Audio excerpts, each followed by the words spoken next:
Hello, good afternoon, and welcome to the 41st episode of Compass Coffee Talk. My name is Steve Hoffman. I'm the director of Compass Natural. We are a marketing and brand communications firm based in Boulder, Colorado. And we're very pleased to bring you again, our 41st episode with a very special guest, a returning guest, or as you say, a repeat offender, Jane Miller. Who's the CEO of Rudi's Organic Bakery. Definitely one of the innovators and early national brands that came from Boulder, Colorado. And this is her rescue pup, Mr. Earl Grey, who's also joined us for the interview. Hello, Earl. How are you? And before we get started into the business part of things, I just wanted to ask you a little bit. You say this dog is a rescue. Can you tell us a little bit about that? You actually help rescue dogs and animals. Well, I actually like to adopt dogs that have been rescued, and he's my third rescue that I've had from an organization called A Purposeful Rescue based in Los Angeles. And what they do is they really target senior dogs that have been left at the shelters, because generally senior dogs will not get adopted. And unlike in Boulder, in LA, the shelters are all kill shelters. So if someone does not adopt them, they will not be around that long. So A Purposeful Rescue identifies these senior dogs, put them in foster homes, and Earl is my third dog with the same foster mom. They've been the most amazing dogs I've ever had. I just got him 2 weeks ago, and you would think that the two of us had been together forever. Looks like he's very grateful to have been spared. I do think they know. And otherwise I do think ill they know. fate. I think they do know too, as well. We're here with Jane, and we spoke with Jane, a few years ago about another company that she was running as CEO, Lily's Chocolates, which really kind of pioneered the sugar-free chocolate category. You had a very successful outcome with that, and you've actually returned to help run Rudi's Bakery as CEO. So you really, where we know you in Boulder as a leader of natural and organic food companies, but before you even got there, you have, I don't know, a 25, 30-year career in mainstream Fortune 500 CPG. And the story that I'm very curious is, as you went to work for Frito-Lay, you went to work for Heinz, you went to work for Best Foods Baking, you went to work for PepsiCo. I mean, again, these related brands. But you started as a Russian studies major, and somehow that landed you a job with Frito-Lay and kind of started your career. Can you kind of take us to the beginning and talk a little bit about that? Oh, I'd love to. I do have to tell you and your audience that my brothers actually think I'm in the CIA, and so just so anything I might say, I can't really vouch for. It might not all be totally true. That's all I'm saying. Intriguing is all I have to say. Tell us more.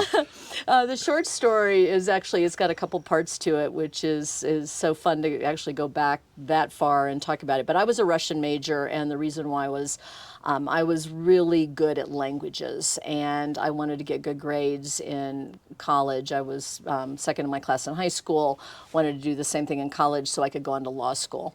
And I came from a very poor family, and I didn't know anybody that had been to college, and I didn't know anybody that was rich, but I knew that lawyers were rich, and so I was going to be a lawyer because I was going to be rich. That was all my thinking. So Russian was so I could get good enough grades to go on to law school. And what happened was, right after I graduated from undergraduate, I moved to Dallas with a guy at the time, and was going to work for a year before I, started my fabulous career as a lawyer. And having a Russian major and no other skills, I never learned how. Back then you'd actually type or something, but because I was going to be a famous lawyer with a secretary, I didn't need to know any of those things. And so I show up in Dallas, and this is, gosh, I hate to date myself, but I just have to, 1981. And so you're in Dallas, Texas, and looking for a job with no skills and a Russian major. It was like this, I would say very defeating in a lot of ways. But I found a job at a little local bank as the receptionist, who's at the front desk, who, you come in and they say, where's the teller and where's the bathroom and all that stuff. And It was paid whatever the lowest amount of money you could possibly make. So I didn't make enough money at that. So I also worked at Lord and Taylor at night, and I sold ties in the men's department. So how did I get to Frito-Lay? This is what I was doing for a year. I took the GMAT. Actually took the GMAT because the business thing was super interesting. I took the LSAT. I did mediocre on the LSAT, but I did amazing on the GMAT. Never had a business class. Have no idea how that works. But that particular year, the Zales Corporation had a full scholarship for someone to go to get their MBA at SMU if they had retail experience. So imagine this, I'm the only person who applies for it, and my retail experience was selling ties at the men's department at Lord and Taylor. So I got that. I get my MBA, I interview at Frito-Lay, and I don't get the job. I get rejected. So I go take a job at a bank, and a year later I get a call, and this is where the Russian comes in. A year later, I get a call, and somebody from Frito-Lay saying, we'd like you to come back and interview. I know we turned you down last year, but we'd like you to come back. And I was like, this seems like How rare is that? I know, it seemed like a cruel joke is what it felt like. Like, who would, like, this I is like mean, a after prank? a year here, Yeah. they're calling you back. That is really interesting. Well, and what this is where the Russian piece comes in. They couldn't remember my name, but they knew I'd gone to SMU, and they knew I was a Russian major. So they called SMU, the business school, and said, we're looking for a girl who has a Russian major, and Jane was the only one that was there. And so I went back to Frito-Lay, and they said, hey, a year ago you interviewed with 8 people. 7 people loved you. The most senior guy didn't like you at all, but he's been fired. And so the rest of us tried to find the girl from SMU with the Russian degree. So anyway, so that's how I started my career in business. That's amazing. So, all right, so were you involved then in international business, like once you got hired from Frito-Lay? I mean, obviously they were looking for you with those Russian skills, and then this kind of just natural attraction you had toward business, that you mentioned your LSATs and then your GMATs.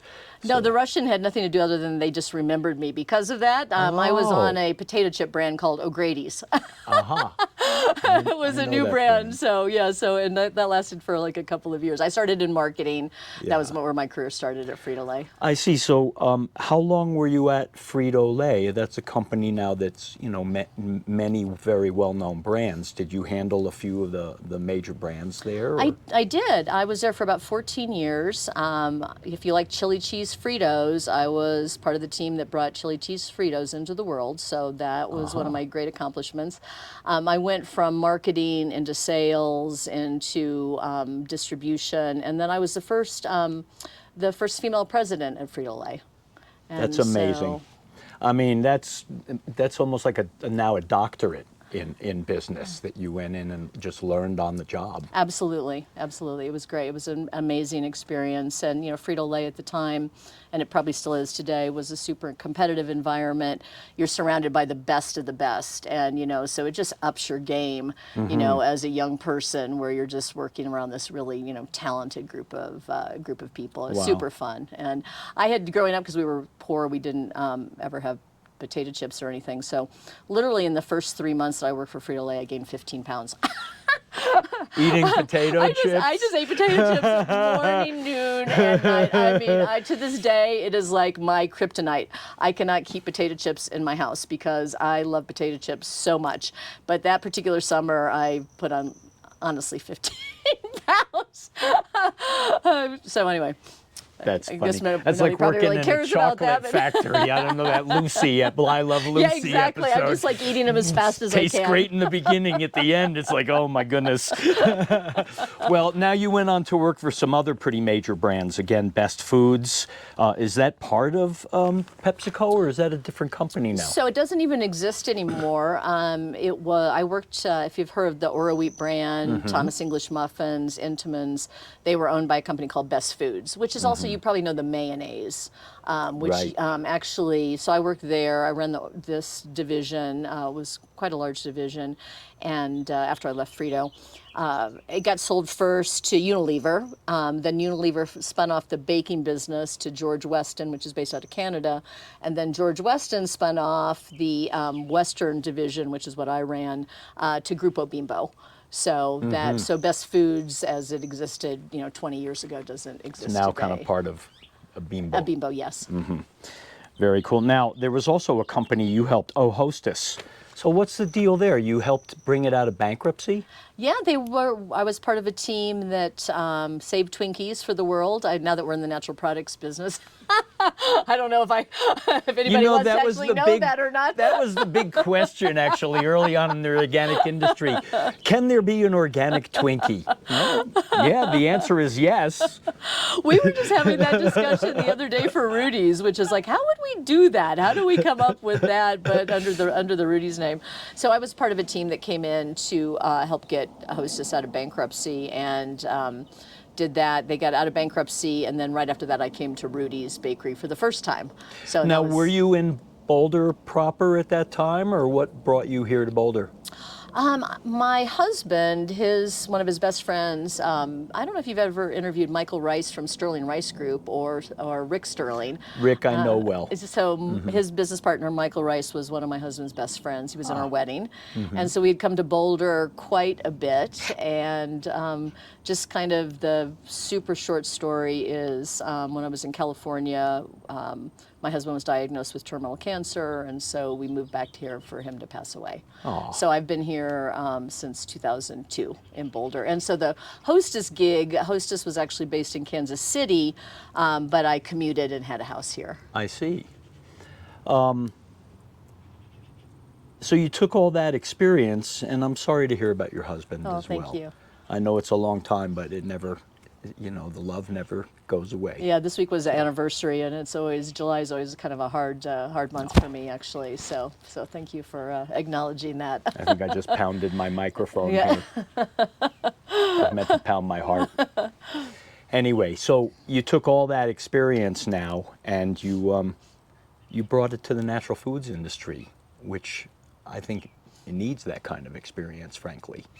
And Rudi's was your first stop, but not. And you actually left there and then came back. But tell us a little bit, and a little bit with Justin's nut butter as Yep. well. And Justin's a good friend, and it's so nice to have seen him grow from the farmer's market to Yeah. the success that he achieved.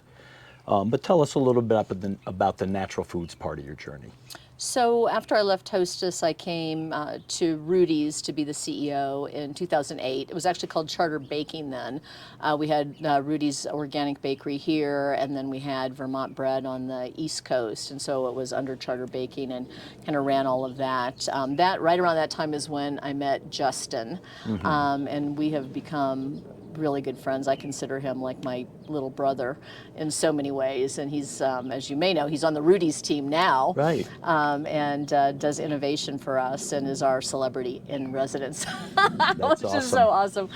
So I was with. He made a name in peanut butter, that's for sure. Oh my gosh, we were just at a customer this week, and he is such a celebrity. It is so much fun that everybody wants to have their picture taken with him and be around him, and he's so humble and he's so generous, and it's really fun. So I met Justin, right when I came to Rudi's. Yeah. Back then, and it was a really interesting time because I think around 2008, when I started, people with my background were just starting to come into the natural products industry.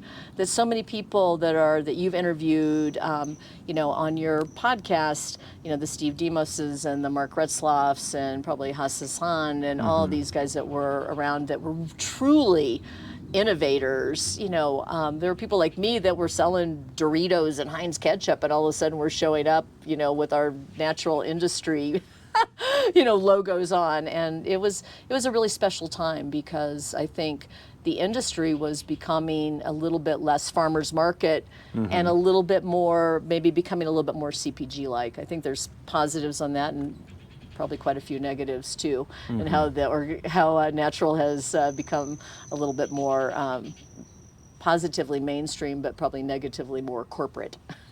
Perhaps, I think on the positive side is, again, there's more access for people to healthier products out there as a result of the growth and evolution of the natural products market. And I mean, success is going to draw successful people Yes. to it. So you know, we hope it continues to influence up versus be diluted in a sense. I think people are getting a clue that the way we produce our food does affect your health. It affects the environment that we live in. That affects our health. Yes. Our job is to make it more affordable and accessible to people. And you know, I think we need the professional talent to help do that, frankly. Well, and I do think just the what you're saying is exactly right. I think it's the key thing. It is how do you make it accessible? Because all of us need to eat better. And again, having grown up in a house where, if you remember food stamps, I think it's called SNAP today. You know, we never would have been able to afford to eat the kind of products that we sell in the natural industry.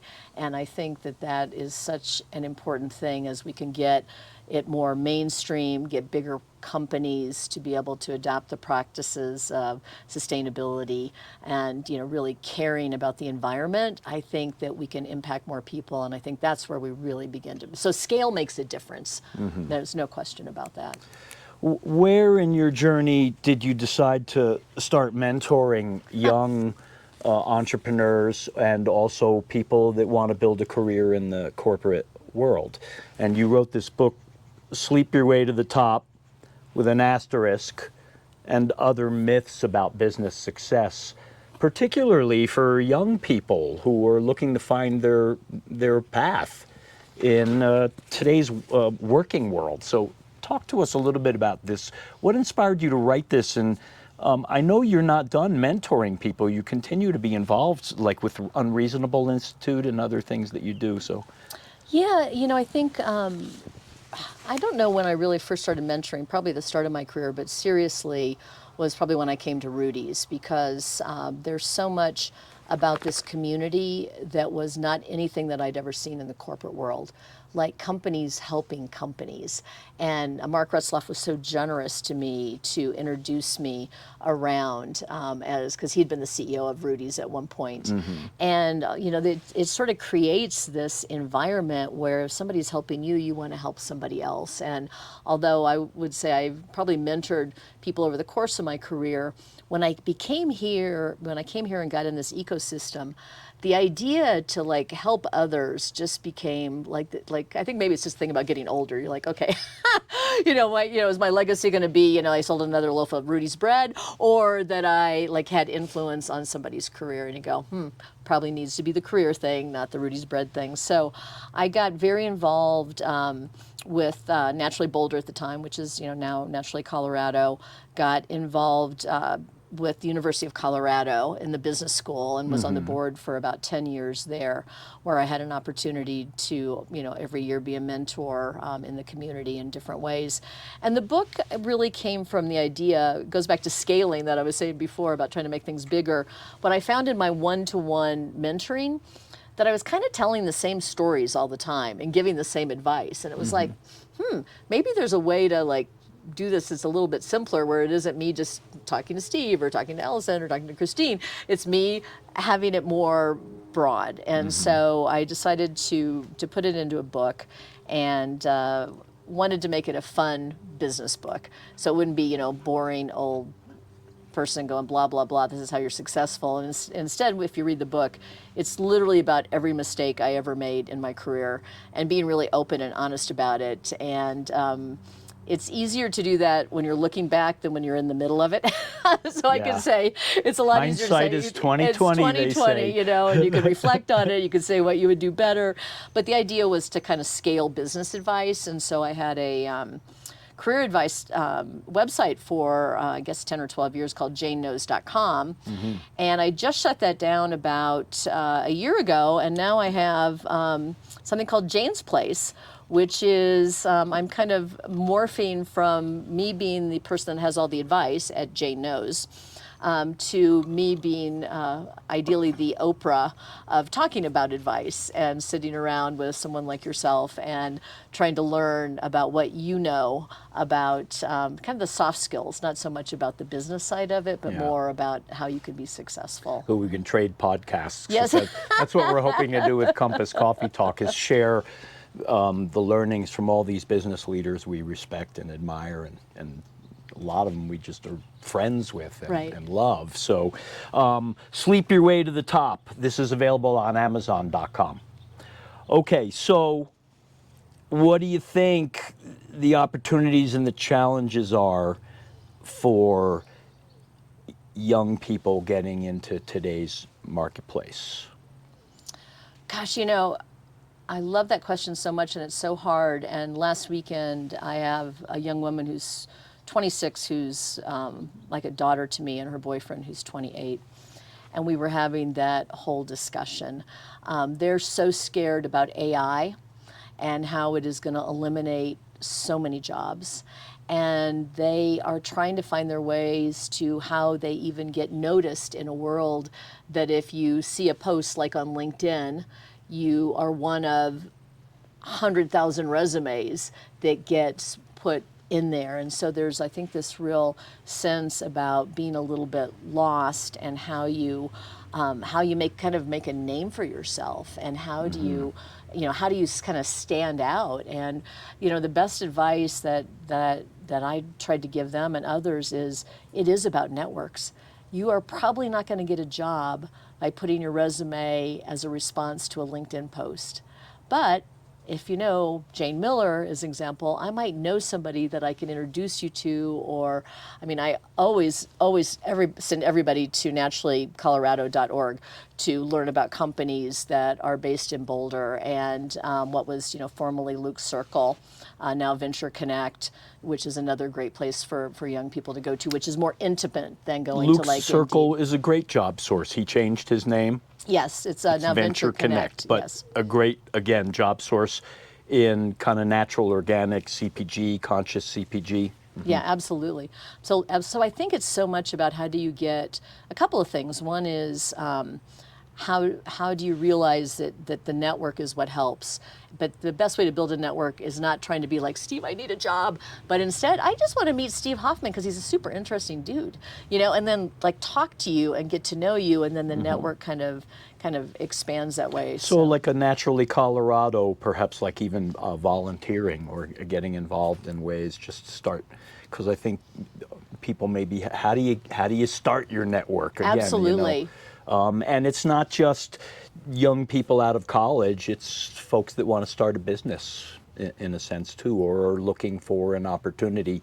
I've noticed, just how do you break in a sense, if you have any counsel there. And I do think it's just volunteering and getting involved and showing up to a great extent. I think that's right, and I think there's also this idea that identify companies that you're interested in. Again, that's why I always send people to Naturally Colorado, because it's like all these companies on here are probably companies you'd like to work for. So find somebody, reach out to them, offer to do a project, do something, like just get a way to sort of build, who you are and get other people to know about it, and know that this isn't, it takes some hard work to be able to kind of build that network, and to also be able to have yourself kind of be seen. But I think, but you do have to show up.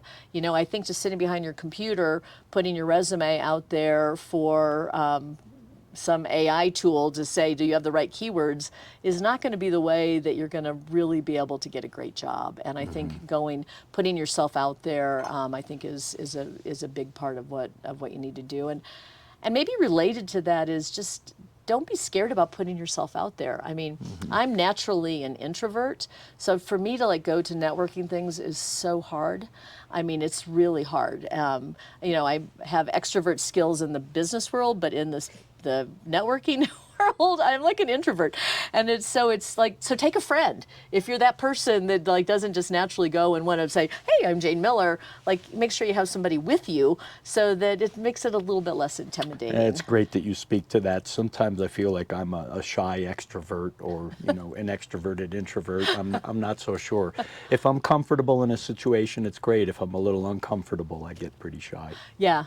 So bringing a friend is a really good idea. Let me ask you kind of one last question, and then just, what do you see on the horizon in natural foods? We've covered a lot of ground over the years in natural foods, but are there still things out there that excite you? And you're leading a big national brand. What is exciting you these days moving into the future?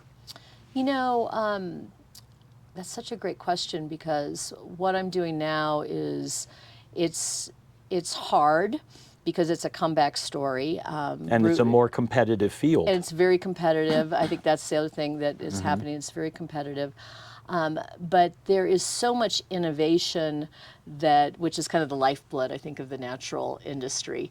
And I think there's so much more to be had. I mean, at Rudi's, I came back. So I was CEO from 2008 to 2014. Did a couple other things, including Lily's chocolates that you mentioned, and then came back as CEO about 3 years ago. And we are really trying to pivot the company to better match today's consumer. And what we see with today's consumer is that the millennial and Gen Z, they want convenience first and foremost. They want things that taste good. That's really never changed, I guess. They're looking for clean label products, and they need brands they can trust. And I think with Rudi's, what we identified was some white space where there were not really brands that were competing in things like what we call a pocket sandwich, which is a little, it's a peanut butter and jelly sandwich that's already, kind of pre-made for you. And it's a huge market, and there was nobody in it that had a clean label product. There were some nut-free, nobody that had gluten-free, and we're just introducing gluten-free. Our brand's called Sandoz, Rudi Sandoz, in the next month, and we are so excited about it because it's white space, and for a whole generation of people that haven't been able to eat one of these products, and I won't mention the big brand name, but I'll just call it a pocket sandwich. Right, with kind of the crust cut off. Yeah, exactly. And so we're doing that. We introduced a line of Texas toast. I love your Texas toast, and Oh, I great. also like the pocket sandwiches, because at Expo West we saw each other and you gave me some samples. Yes, and our gluten-free ones are amazing. And so so what I get excited about is innovation. And Justin Gold, as I mentioned earlier, who's been a great friend for many years, joined my team like 2 years ago. I mean, I still don't even know how I got Justin to join. I mean, the guy has a million other things to do besides helping me develop new products at Rudi's, but he is an entrepreneur at heart. And we are just getting ready to introduce, our gluten-free Sandoz and our regular Sandoz co-branded with Justin's nut butter. Oh, wow. Which is a really big deal because it's now owned by Hormel, not by Justin. Right. We've got Justin, they got the nut butter, and we're bringing it together in a Rudi sandwich. It's incredible. That's a great marketing partnership, and co-branding. So it's great, and it's so fun to have Justin. But I think, I think what I get excited about is the innovation. I think we're still, natural and organic is still such a small part of the whole ecosystem of food. And that's one of the things that I always found about Colorado that was so interesting, in Boulder in particular. I mean, Steve Hughes, who I love and is a dear friend, he used to run Udi's. Former CEO of Boulder Brands. Yes, thank you. And he used to run Udi's, and I ran Rudi's. And we would still get together because it wasn't, and just not talk about anything that we shouldn't be talking about, but more about how we get more people to eat better for you products. So it wasn't like, well, if Steve's successful, Jane's not successful. It's like, you know what? It's a big, wide world out there, and there's lots of room for natural and organic brands. I call that co-opetition. Oh, I've never heard that word before. I love it. Yeah, I know. I made it up. Or somebody did and I stole it. I don't know. Jane Miller, it's really such a pleasure to talk with you today. Thank you so much for your insights and for sharing a bit of your story. Oh, thank you so much, Steve. It's great to be here, and thanks for letting me talk a little bit about my Mr. book and Earl my dog. Grey, and cheers for, check out, it's janesplace.com. It's actually janemiller.com, but you can find Jane's Place there. Jane Miller, and to all you folks out there, thank you for joining us for Compass Coffee Talk.